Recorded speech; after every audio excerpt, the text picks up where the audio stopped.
So that, অর্থাৎ আমরা এর আগে পড়েছিলাম সো দ্যাট, যেটা সো দ্যাট, যেটা একসাথে বসে সো দ্যাট একসাথে, আর এখানে হচ্ছে সো দ্যাট আলাদা আলাদা।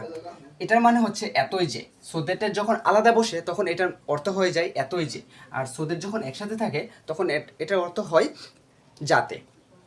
এটা এই সো দ্যাটের স্ট্রাকচারটা হবে সাবজেক্ট প্লাস ভার্ব, তারপর সো বসবে, আর সো এবং দ্যাট এই দুটোর মাঝে এখানে এখানে একটা অ্যাজেটিভ অথবা একটা অ্যাডভার্ব বসবে। কি বললাম? সাবজেক্ট ভার্ব, তারপর সো বসবে, তারপর একটা অ্যাজেটিভ অথবা একটা অ্যাডভার্ব বসাবো, তারপর দ্যাট বসাবো।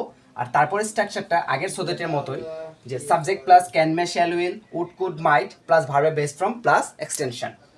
আর এখানে কথাটা ছিল কি, subject plus can may shall will would could might, আমরা কখন কার সাথে কোনটা বসাবো?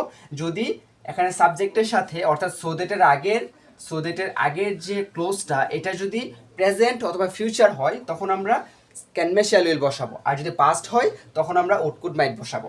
আমরা একটা এক্সাম্পলের মধ্যে ব্যাপারটা দেখি, যে দে আর ওয়াকিং সো ফাস্ট, দেখেন এখানে সো দেয়া আছে আর এখানে ফাস্ট দেয়া আছে।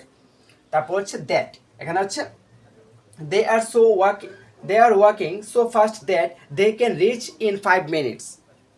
তাহলে আমরা বলতে পারি যে এই সো দ্যাটের আগে সো ডট ডট দ্যাট, অর্থাৎ সো অ্যাজেটিভ অ্যাডভার্ব দ্যাট, এটার আগে যদি প্রেজেন্ট থাকে তাহলে আমরা এখানে ক্যান বসাবো।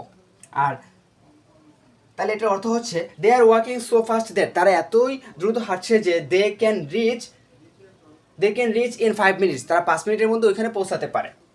আমরা একটা এক্সাম্পল দেখি, যে হি ওয়াজ সো উইক দ্যাট, দেখেন এখানে ওয়াজ দেয়া ছিল, এই যে সো এবং দ্যাট, এটার এই সো দ্যাটের আগের যে ক্লোজটা ওইটা যদি পাস্ট টেন্স হয় তখন আমরা এখানে কোড বসাবো।